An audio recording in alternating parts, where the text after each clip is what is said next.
बड़ा भयावह संसार है। जो विषयों का सेवन करने वाला मन है वो ये अनुभव नहीं होने दे रहा इस भयावह जगत का।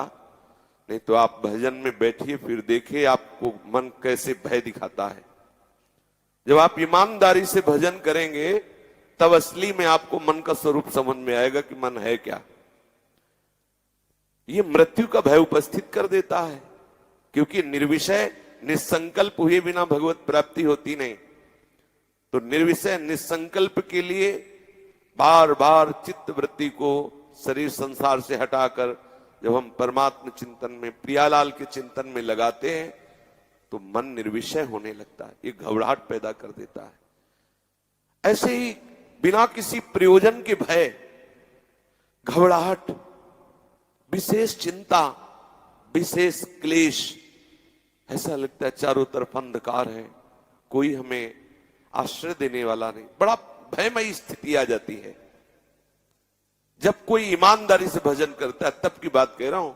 बैलेंस बना के भजन करने वाली बात अलग है कि थोड़ा विषय सेवन भी होता रहा, थोड़ा भजन भी कर लिया, वो मन राजी है, इतने में तुम्हें पटक देगा। उसे पता है कि मेरे बल में कोई कमी नहीं होने वाली इसके भजन से।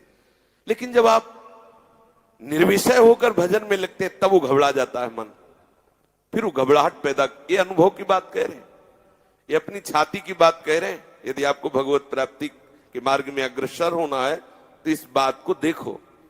जो हमने मन को पढ़ा है, मन को, जो हमने मन को देखा है, जो हमने मन की सुनी है, जो हमने मन का अनुभव किया, वो आपको बता रहा हूं। अपने मन का भयभीत कर देता है। फिर विचार किया, क्या भगवत भजन करने वाले की ये स्थिति अनिवार्य है? क्या प्रभु इसके बिना आगे नहीं बढ़ा सकते? तब आया विचार कि ये अनिवार्य है, क्योंकि इसी स्थिति में संपूर्ण शरणागति होती है। सच्ची माने, ये हृदय की बात कहता हूं। इतनी नीरसता, इतनी उदासीनता, इतनी खिन्नता, जब मन को मरना होता है ना, तो उसके सामने ऐसी परिस्थिति पैदा की जाती है भगवत विधान से, उसको कहीं ठौर नहीं मिलता। कहीं, किसी ग्रंथ में, किसी पंथ में, किसी दृश्य में, किसी वस्तु में, किसी व्यक्ति में, किसी स्थान में, कहीं नहीं।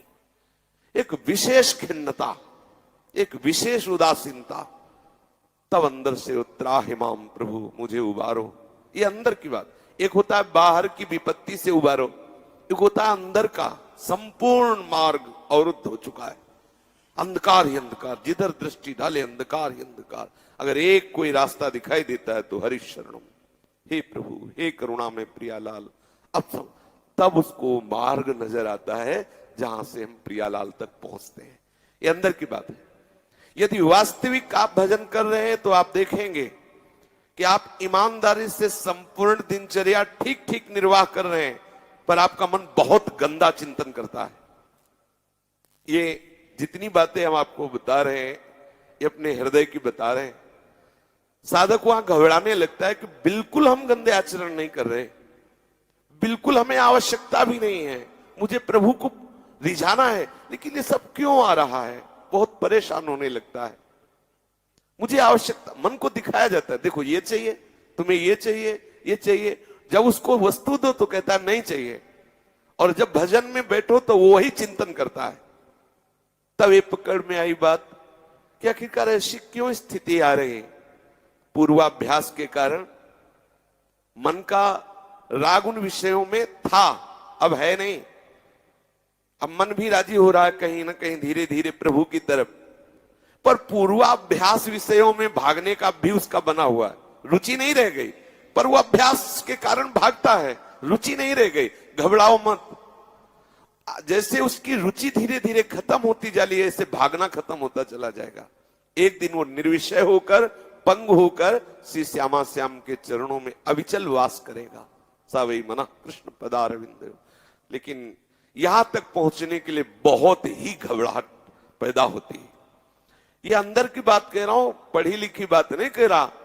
ऐसी घबराहट पैदा होती कि मतलब कुछ समझ में नहीं आता कि करे तो क्या करे। अब उसे प्रियालाल के श्री चरणों का कोई सुख तो मिला नहीं, विषय में अब रुचि रह नहीं गई,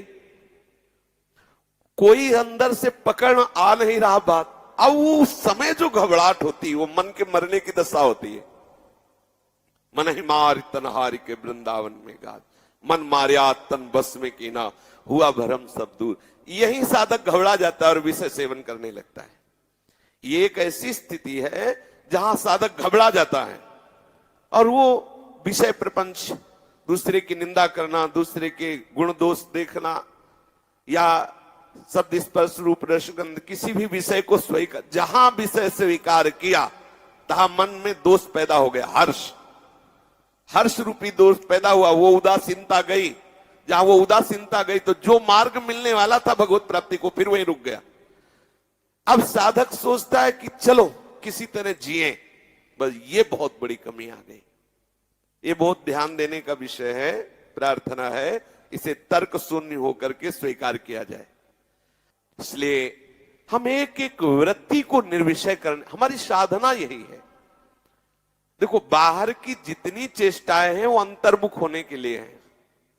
हम बाणी पाठ कर रहे हैं, श्री जी की सेवा कर रहे हैं, हम कीर्तन कर रहे हैं, इन सब का फल ये है कि हमारा चित्त जो है किसी भी शब्द स्पर्श रूप रसगंध प्राकृतिक भोगों में ना जाकर शब्द स्पर्श रूप रसगंध प्रियालाल की तरफ हमारा मन जाने लगे, हमारा चित्त जाने लगे। ये हमारी साधना का उद्देश्य है।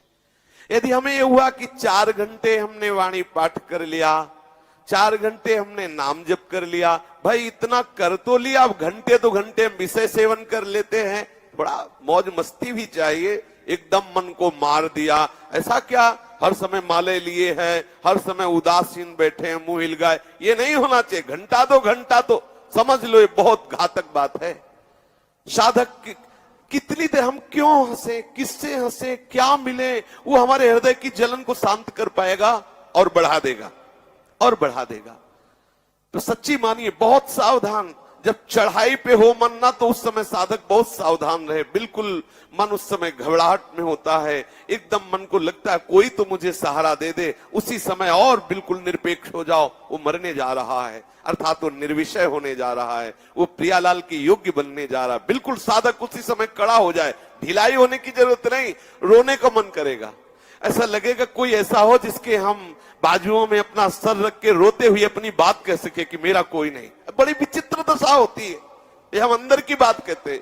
मन विकल होता है, कोई तो हो यार, सृष्टि में कोई तो अपना हो जिसे मैं अपना, ये चाल है मन की। मन कहता कोई तो अपना हो ना। अब वो मन जो अपनापन चाह रहा है वो जिंदा रहने के लिए, वो मरना नहीं चाहता। अरे इतने सुंदर युगल सरकार, इतनी सहचर्या, तुझे इतना नहीं दिखाई दे रहा कि ये तो तरस रहे कि तू मेरा बन जा, और तू अभी कह रहा है कि मेरा कोई तो अपनापन हो जाए। ये चाल है मन की, फंसाने की चाल है। सावधान रहे साधक, उसी समय और कड़ा हो जाए, उदासीन हो जाए, और अब इसके बाद जो धरा आएगी, नाच पड़ोगे। बिल्कुल विश्वास मानना, फिसलना नहीं। ऐसी महामहिमामय स्थिति आएगी, सारा जगत भगवत स्वरूप अनुभव आने लगे। तब हमारा विषय चिंतन होगा ही नहीं, क्योंकि संपूर्ण सृष्टि में जिधर दृष्टि जाएगी अपना प्रीतम खड़ा मुस्कुराता नजर आएगा। ये स्थिति आ जाएगी।